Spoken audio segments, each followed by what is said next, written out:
Бүгд найрамд Хятад ард улсын засгийн газраас Монгол улсын засгийн газарт олгох 1 тэрбум $1 хөнгөлөлтөд зэлийн хүрээнд хэрэгжүүлэх Гачуурдын уулзраас Налайх, Чойрын уулзар хүртэлх 20.9 км авто замын өргөдгөл шинжилгээний төслийн арилжааны гэрээг шинжилэн байгуулах хэсгийн ажиллагаа өнөөдөр Хангаар Дордонд боллоо.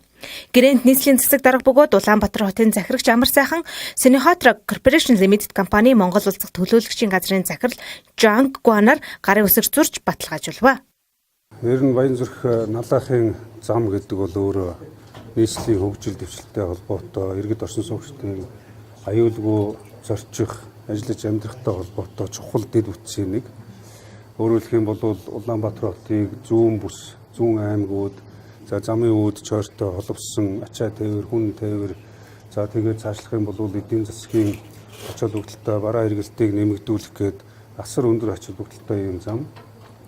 За нийслэлчүүд өвөл зунгуугаар хоригт хэрэлж Цонжин болдгийн аялал жуулчлалын газрууд гэдэг явдаг. Монгол улсад жилдээ ирдэг 600-700 мянган гадаад дотоодын зочин гүйчид бүгд энэ замаар зорчдог. Аюулгүй байдал бол асар хүнд нөхцөлд хүрсэн аваар осол, за иргэд амнаас эрүүл мэндээр хохирох олон асуудлууд гардаг учраас энэ зам дээр замыг яаралтай шинчлэх, зохион байгуулах, за тэгээд аюулгүй байдлыг хангах юм ажил анхаарлын төвд байсарилсан. Засгийн газар нийслэлээс шаардлагатай арга хэмжээг авч, за өнөөдөр гүйцэтгэгч Сино Хайдра компанитай энэ замын ажлыг энэ 4-р сард сарын 1-нд эхлүүлж, за тэгээд энэ ондоо багтаж бүрэн ашиглалтанд оруулах ажлыг өнөөдөр ингээд гэрээ үзүүлснээр эхэлж байна.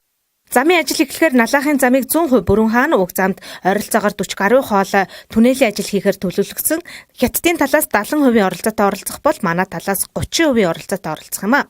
Налайхын замаар Дорнод Тэнти Сүхбаатар аймагаас аслагдсан 3 дүүрэг буюу Багхангаа, Налайх, Багнуур дүүргээс тээврийн хэрэгсэл зорчдгоос гадна замын үдээс ирж байгаа тээврийн хэрэгсэл мөн зорчдог юм.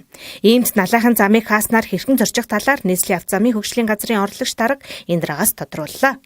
Богдуулын урд зам буюу одоо ачаа тээврийн хэрэгслүүдийг бид нар том огрын ачаа тээврийн хэрэгслээ бид нар Төв аймгийн замаар явуулах, тухайн бүс зорчиж байгаа орчин суугчдаа бид нар түр замаар буюу одоо аслагдсан 3 дүүргийнхаа иргэдийн одоо жижиг огрын тээврийн хэрэгслийг түр замаар явуулахаар урдсан байдлаар бид нар төлж байгаа. Энэ бол эцсийн шийдвэр гараагүй байгаа.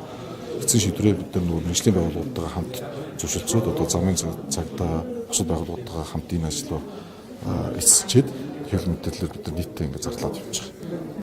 Налайхын шин зам олон улсын стандарт нийцсэн өндөр зэрэглэлийн бүрэн гэрэлтүүлэгтэй явган хүний болон дугуйн замтай байна. Түншлэн тусгаарлах зурвас нь төмөр бетон хийцтэй байх бөгөөд энэ нь хөдөлгөөний аюулгүй байдлыг хангаж зам тээврийн онцлогийг эрс буруулна.